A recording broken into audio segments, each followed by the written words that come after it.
大家好，这里是澳洲来信。最近关于中国出入境管理的新规定，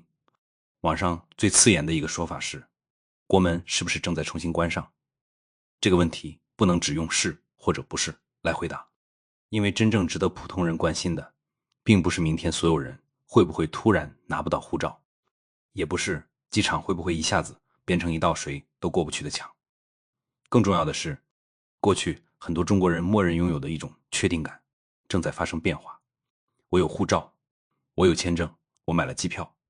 只要没有犯罪，没有法院限制，我大体上就能离境。现在大家担心的是，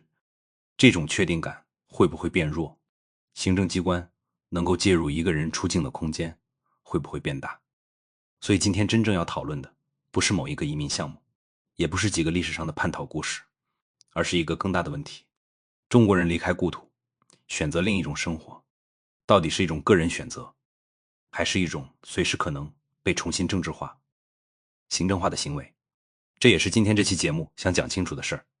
先说一个重要前提，围绕所谓出入境新规，网上现在有大量非常强烈的解读，有些把它说成闭关锁国 2.0， 有些则认为普通人根本不用担心，真正值得讨论的不是先选一个立场站队，而是看这些政策变化为什么会引发如此强烈的焦虑，以及这种焦虑背后究竟反映了什么。第一层是边境管理的逻辑正在被重新理解。过去很多人想到限制出境，第一反应是刑事案件，一个人涉嫌犯罪被立案，被采取强制措施，或者法院因为民事执行等原因限制出境。这种逻辑比较容易理解，因为它和一个具体案件相连，也相对容易找到程序上的依据。现在公众真正担心的是边境管理会不会越来越具有行政化、部门化的特点，国家安全、产业安全、技术安全、行政决定是否提前通知。这些词一旦和出境联系起来，就会触碰公众最敏感的一根神经。一个普通人最担心的，不只是有没有规则，而是我能不能提前知道规则会怎样落到我身上。这两者差别很大。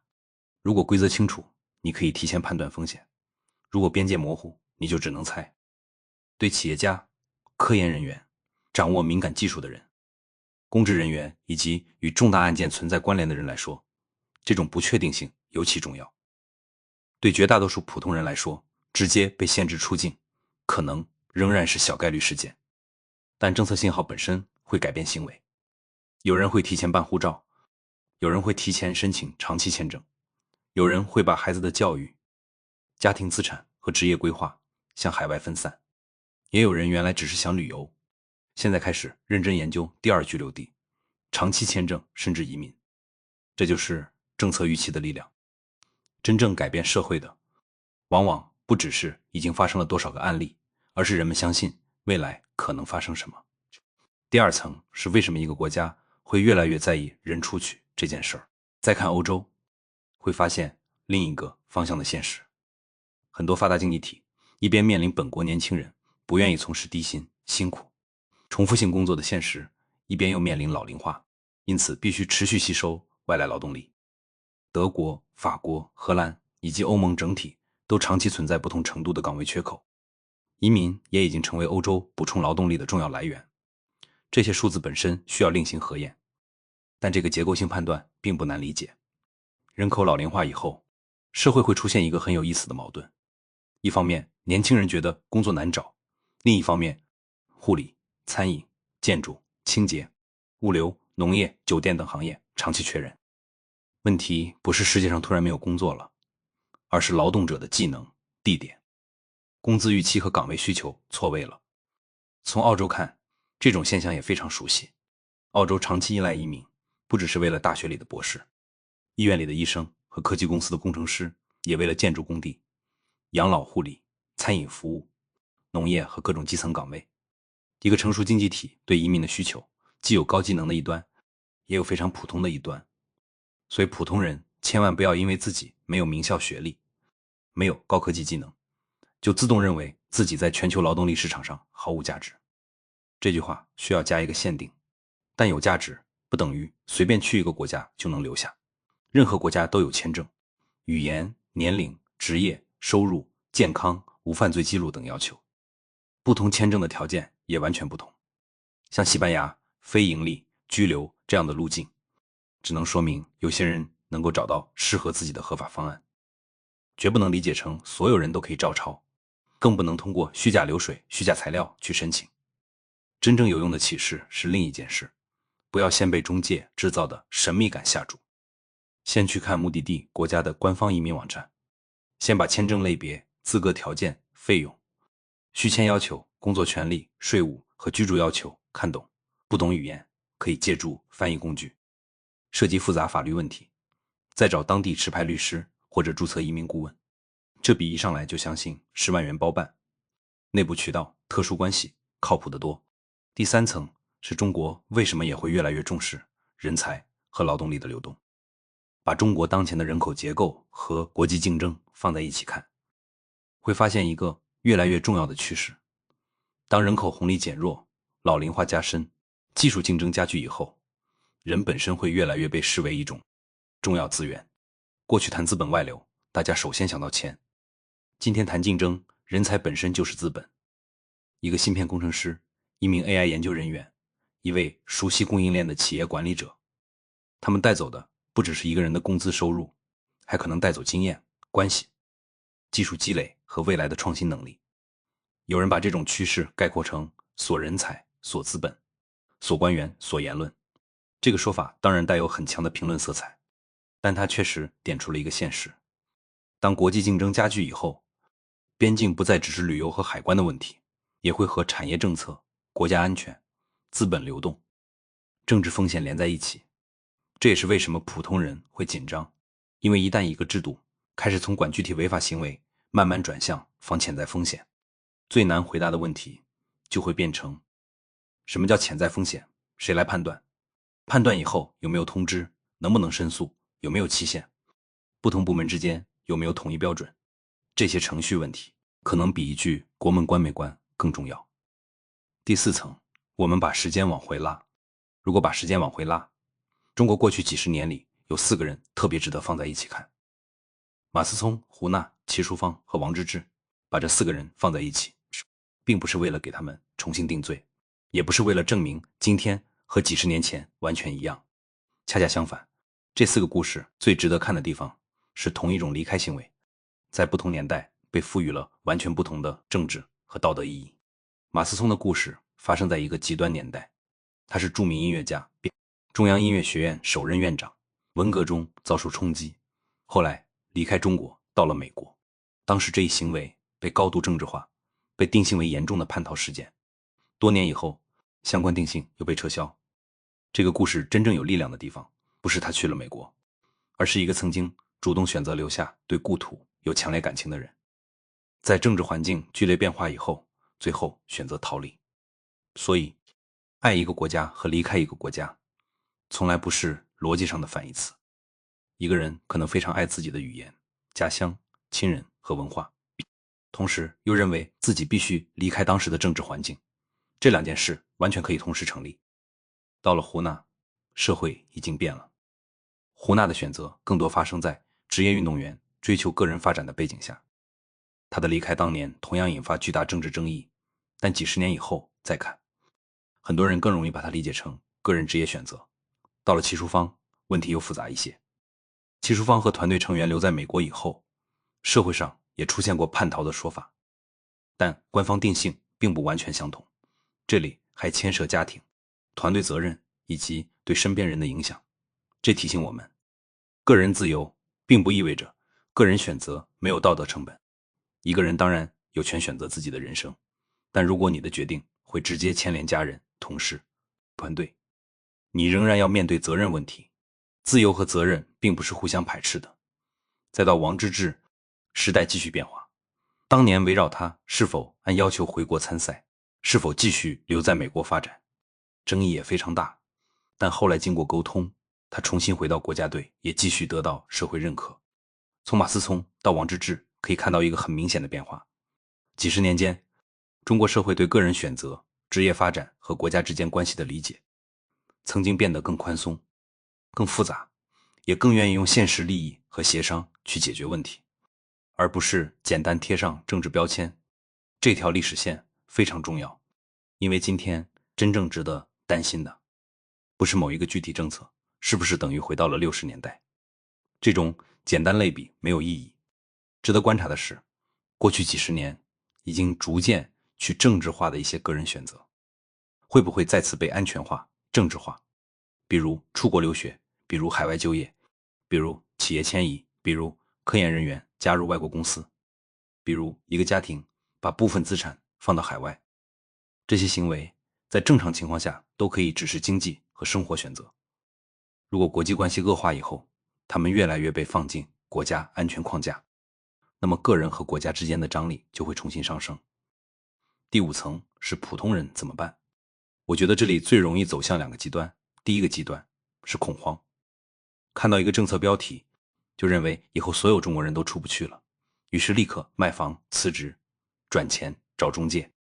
甚至使用虚假材料，这是最危险的。第2个极端是完全不当回事，觉得自己不是企业家，不是科研人员，不是官员，所以任何变化都和自己无关。这也未必对。对普通人来说，真正稳妥的做法不是恐慌，而是增加选择。第一，证件能正常办理，就保持证件有效；护照快到期，就提前了解续办要求；需要长期使用的出生证明、学历证明、无犯罪记录、婚姻和亲属关系材料，知道去哪里开，怎么公证，怎么认证。第二，语言要尽早准备。如果你真的考虑长期海外生活，英语或者目的地语言不是为了考试而学，而是为了让你能够自己看官方文件、找工作、租房、看医生和学校沟通。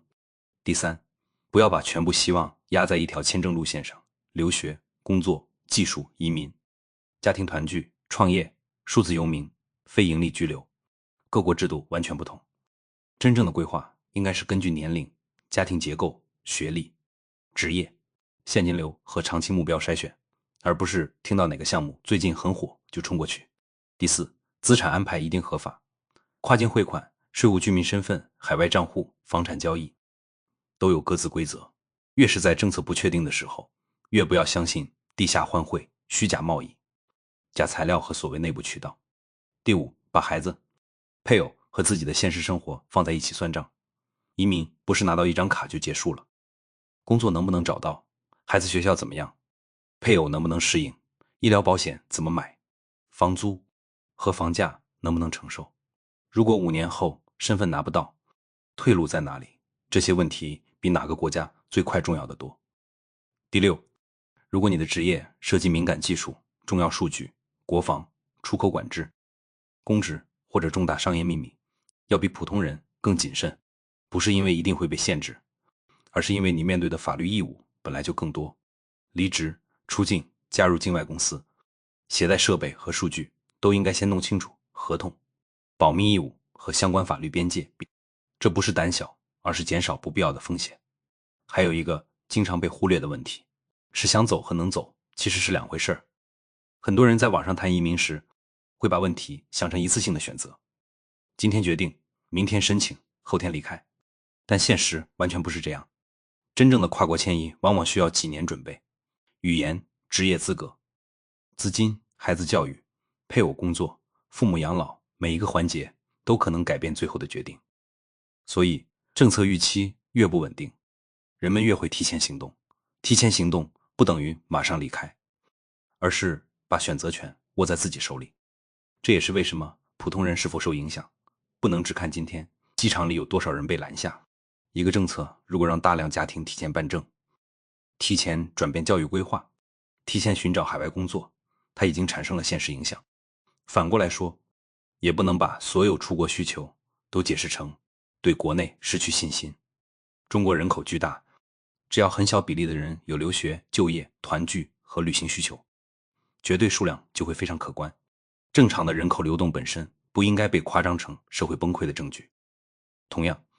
目的地国家也不是无条件欢迎所有人。欧洲、澳洲、加拿大、美国、新西兰都在不断调整移民政策。经济需要劳动力时，会扩大某些通道；住房紧张、公共服务承压或者政治情绪变化时，也会提高门槛。移民政策从来都是本国利益劳动力市场和社会承受能力之间的平衡。因此，对普通人最重要的能力，不是预测哪个国家永远宽松，而是培养可迁移的能力。语言是一种可迁移能力，护理、工程、建筑、维修、厨师、IT、会计等职业技能也可能是可迁移能力。能够自己阅读法规、理解合同、处理税务和银行事务，同样是一种可迁移能力。有了这些能力，即使某一条签证路线关闭，你也更容易找到第二条路。没有这些能力，即使今天有人告诉你一个捷径，你到了海外也可能很快遇到新的困难。还有中介问题，对移民中介保持警惕是有必要的，因为信息差确实很容易制造高价服务，但也不能因此走到另一个极端，认为所有专业服务都没有价值。简单申请，申请人完全可以自己研究；复杂案件，尤其涉及拒签史、刑事记录、商业结构、税务、家庭关系或者法律争议时，合格的律师和持牌移民专业人士可能非常重要。关键不是永远不要找中介，而是不要把判断权交出去。你应该知道自己申请的是什么类别，核心条件是什么，风险在哪里，专业人士究竟替你解决了什么问题。如果对方只会告诉你放心，我们有关系，却不愿意告诉你法律依据和官方要求，那才是真正危险的信号。再说所谓低端劳动力，我其实不太喜欢这个词。清洁工、厨师、建筑工、护理员、卡车司机、农场工人，他们可能不需要博士学位，但不等于他们对社会价值低。疫情以后，很多国家都更清楚地看到，真正维持城市运转的恰恰包括这些岗位。一个人没有名校文凭，不代表没有国际流动的可能，但也必须承认年龄、语言和合法工作资格会直接决定机会。任何鼓励普通人出国的内容，如果只讲外面缺人，却不讲签证门槛、生活成本和就业现实，就是不负责任。所以我的建议始终是把希望建立在可以验证的条件上，而不是建立在情绪上。能考语言就把语言考出来，能拿职业证书就把证书拿下来，能积累正规工作经验就把工作经验做扎实，能存应急资金就不要把最后一笔钱交给中介。这样即使最后不移民，这些准备也不会完全浪费。而对于已经在海外的人，同样不要把拿到身份理解成终点。海外生活也有失业、房租、税务、文化适应和家庭关系问题。很多第一代移民真正困难的阶段，反而是刚落地的头几年。一个成熟的选择，不是把国内想象成地狱，把海外想象成天堂，而是承认两个地方都有成本，然后问自己，哪一种成本是我更愿意承担的？这才是个人选择真正的含义。第六层是我最想说的一点，一个社会真正稳定的时候，不需要把每一个想离开的人都解释成背叛，也不需要把每一个留下的人都解释成忠诚。人会迁徙，本来就是人类历史的常态。有人为了工作离开河南去广东，有人为了孩子从悉尼搬到布里斯班，有人从中国去新加坡，有人从英国去澳洲，也有人在海外生活很多年以后又决定回到中国。这些决定背后有工资、有气候、有教育、有家庭、有政治环境，也有非常私人、非常偶然的原因。如果一个国家足够有吸引力，人会留下，也会回来。如果一个社会能够让人安全的出去，也欢迎人自由的回来，那么这种流动本身反而是一种信心。澳洲就是一个很典型的移民社会，这里当然也有边境管理，也会拒签，也会遣返，也有国家安全审查。自由流动从来不等于没有规则，区别在于一个成熟制度最重要的不是完全不管，而是让个人尽可能知道规则是什么，知道谁在做决定，知道决定能持续多久，也知道如果认为决定错误可以去哪里申诉。所以今天讨论中国出入境政策，我不想把它简单说成闭关锁国 2.0， 这个词很有传播力，但它会遮住真正需要观察的东西。我们更应该看4个问题。第一，限制出境的适用范围有没有实质扩大？第二，行政机关的自由裁量权有没有明显增加？第三，当事人的知情、申辩和救济权是否清楚？第四，这些规则在现实执行中是集中针对少数高风险群体，还是逐渐影响更广泛的普通人？只要盯住这4点，很多情绪化争论就会变得清楚。最后再回到标题里的问题，中国人出国还有机会吗？所以我不会下所有普通人以后都出不去这样的结论，但我也不会说普通人完全没有必要关心。真正值得警惕的是出境从一种高度可预期的个人行为，变成越来越需要判断身份、职业、关系和风险标签的行政行为。如果这种趋势继续扩大，那么即使绝大多数人仍然可以正常出国，人们对未来的安全感也会下降。而对一个普通家庭来说，最有价值的应对从来不是恐慌，是把护照准备好，把语言学起来，把技能做扎实，把目的地国家的规则看懂，把家庭财务安排合法化，也给自己保留不止一种生活选择。几十年前，马思聪离开时，人们讨论的是忠诚和叛逃。后来胡娜、齐淑芳、王治郅的故事让社会慢慢学会讨论职业、个人选择、责任和协商。今天当出境再次成为一个敏感话题，我们更应该守住一个最基本的判断：一个人的迁徙选择不应该被轻易等同于政治忠诚。国门真正重要的不只是能不能打开，更重要的是规则是否清楚，权利是否有边界，普通人能不能对自己的人生做长期规划。还有一件事，我觉得特别值得把它讲透，不要把移民理解成一次对国家的表态。很多中国家庭真正开始考虑海外生活，原因往往非常具体。有人是为了孩子教育，有人是为了职业发展，有人喜欢另一种气候和生活节奏，有人只是想让家庭拥有第二种选择，也有人出去几年以后发现并不适合自己，又回来了。如果把所有这些决定都套进爱国还是不爱国的框架，最后会把非常现实的人生问题变成没有必要的政治测试。同样，海外社会也不应该被浪漫化。你到了澳洲，房租不会因为你是新移民就便宜，英语不会因为你努力就自动变流利，雇主也不会因为你在国内有不错的职位就立刻认可你的经验。很多人落地以后要重新建立信用记录，重新找第一份本地工作，重新适应税务、医疗、学校和职场文化。所以我一直认为，真正稳健的移民准备应该同时做2张表。第一张表叫我为什么想走，把最真实的理由写下来，是收入，是孩子，是空气，是教育，是职业，是政治环境，还是单纯想体验另一种人生。第二张表叫我愿意付出什么，你愿不愿意重新找工作，愿不愿意租更小的房子，愿不愿意重新考证，愿意承受几年收入下降，愿不愿意面对父母在国内，自己在海外的距离。如果第一张表写得很长，第二张表一片空白，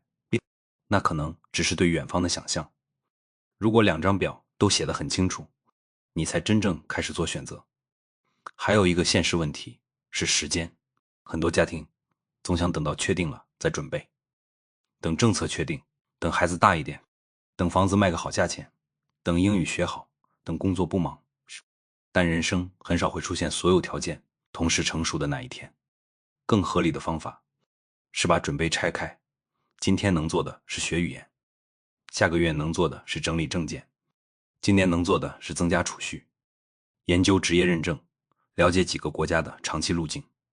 这些准备并不等于你一定要离开，它只是让你未来真正需要选择时，不至于从零开始。从这个角度看，所谓国门焦虑最值得重视的地方，也许并不是有多少人真的被拦在机场，而是越来越多人开始意识到，选择权本身也需要提前准备。而一个健康的社会，最理想的状态不是把人留下，也不是把人赶走，是一个人愿意留下的时候，他有留下的理由；一个人想出去看看时，他有出去的空间；一个人离开多年以后想回来时，他也不需要先证明自己的忠诚。国家之间当然有竞争，政府当然有安全责任，但国家安全和个人自由并不是只能2选1。真正困难，也真正考验制度能力的，是能不能把安全边界写清楚，把权力限制在必要范围，让绝大多数守法普通人知道自己的生活不会因为模糊的标准而突然失去。可预期性，这才是这场讨论最后应该落到的地方。最后补充一个判断标准，以后再看到任何出境收紧、移民窗口关闭、某国大放水之类的消息，先不要转发，也不要急着交钱，先问3个问题：原始文件在哪里？适用对象是谁？从什么时候开始执行？如果这3个问题都说不清楚，那它大概率还不足以支撑一个家庭做重大决定。真正值得行动的信息，应该能回到官方文件、领事馆、移民局、法院或者明确的法律文本。评论节目可以帮助我们发现问题，但不能替代原始规则。中介可以帮助准备材料，但不能替代你自己的判断。对普通人来说，最可靠的安全感不是相信某个政策永远不会变，而是即使政策变化，你仍然有能力看懂它、评估它，合法的调整自己的计划。所以这期节目最后留下的不是一句赶紧走，也不是一句别担心，而是4个字：保留选择。有选择，你才有谈未来的余地。这里是澳洲来信，谢谢观看，欢迎点赞、订阅、评论。